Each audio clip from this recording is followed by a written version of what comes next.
यात्रा हो गई। हमने मीडिया अड्डा से आपके ज़िम्मेदार थे बात की और फिर वहाँ से हम किठौर गए। किठौर से हम मेरे ख्याल से हमने 3 बजे से 3:45-3:50 तक हमने वहाँ पर पैदल दौरा किया।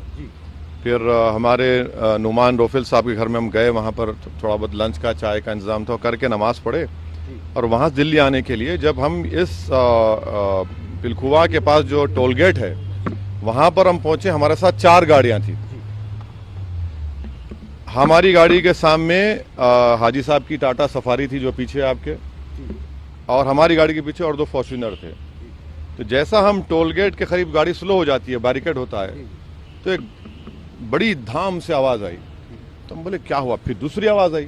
तो हमारे साथ जो गाड़ी में हमारे दोस्त गाड़ी चला रहे थे यामीन खान, बोले भाई हमला हो रहा, हमला हो रहा। तो हमारी गाड़ी से उन्होंने बड़ी क्विक थिंकिंग से इस गाड़ी को पुश किया, ये सफारी को, और वहां से निकले। फिर और एक आवाज़ आई, जब निकल रहे थे एक और आवाज़ आई। तो मेरे ख्याल से 3 से 4 राउंड की फायरिंग हुई। हमारी गाड़ी के लेफ्ट साइड के ऊपर 2 होल्स के निशान है, एक गोली शायद, और एक निशान है लेफ्ट साइड मडगार्ड के ऊपर।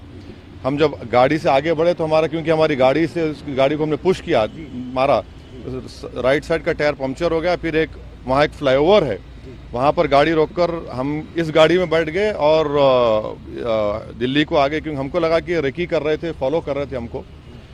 हमारे जब ये हमला हो रहा था, हमारे पीछे जो फॉर्च्यूनर थी जिसमें हमारे एक्स मेयर माजिद थे, उसके ड्राइवर ने एक शूटर पर गाड़ी चलाई, चढ़ा दी एक ऊपर। जो रेड हुडी पहना था, 2 लोग थे, रेड हुडी पहना था, एक व्हाइट जैकेट। तो जो रेड हुडी पहना हुआ था उसके ऊपर गाड़ी चलाई, उसके पैर पर चलाई, वो गिरा। तो जो व्हाइट जैकेट पहना था वो उल्टा उन 2 फॉर्च्यूनर पर गोली चलाया। तो अब हमारी थोड़ी देर पहले एडिशनल एसपी वहाँ से जो है जिम्मेदार, उनसे बात की। उन्होंने कहा कि हाँ सर, आर्म्स जो इस्तेमाल है वो भी मिला, हथियार भी मिला, और एक शूटर पकड़ा भी गया। तो हमारी इलेक्शन कमीशन ऑफ इंडिया से ये गुजारिश है कि इसकी इंडिपेंडेंट जांच करवाई जाए, और ये कौन है लोग, किसका दिमाग है इसके पीछे, और आखिर क्यों ये हमला हुआ, किसने ये कॉन्स्पिरेसी की, ये जानना बेहद ज़रूरी है। सुनिए, और हम स्टेट गवर्नमेंट और मोदी गवर्नमेंट दोनों से ये कह रहे हैं कि ये इनकी जिम्मेदारी है कि वो इंडिपेंडेंट जांच करवाएं, और इसके पीछे दिमाग किसका है। आखिर ऐसे कैसे हो सकता है कि टोल गेट के ऊपर ये लोग 4-4 राउंड फायरिंग एक सिटिंग एमपी के ऊपर करते हैं। हम तो अल्हम्दुलिल्लाह कुछ नहीं हुआ, हमको खैरियत से हैं, मगर अल्लाह बचाना जब चाहता है तो कोई कुछ नहीं कर सकता। मगर आज ये हुआ है। अभी देखिए, हम तो क्या उम्मीद करते हैं कि आपको क्या लगता है कौन हो सकते हैं आखिर? नहीं, मुझे देखिए हमको कई बार लोग धमकी देते हैं, कई बार बहुत सी बातें करते हैं। प्रयागराज में जो धर्म संसद हुआ वहाँ पर भी हम पर काफ़ी गालियाँ दी गई, और फिर हमारे घर पर अभी हम कई मरतबा हमला हुआ। तो अब ये सरकार का काम है कि इंडिपेंडेंट जांच करवाएं और इसका सही तरीके इनको पकड़ा जाए।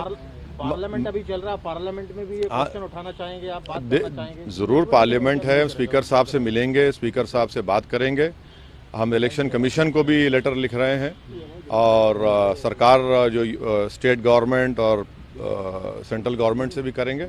मगर अल्हम्दुलिल्लाह अल्लाह करम में खैरियत से। ये ना सिर्फ कंडेमनेबल है, बल्कि तो सबको सोचना पड़ेगा कि आखिर ये कौन लोग हैं जो इतनी हिम्मत करके गोली भी चला रहे हैं और ये सब हरकतें कर रहे हैं। सर, इलेक्शन से ठीक पहले ये सब क्या दर्शाता है? हाँ, इलेक्शन से ठीक अब नहीं मालूम मुझे।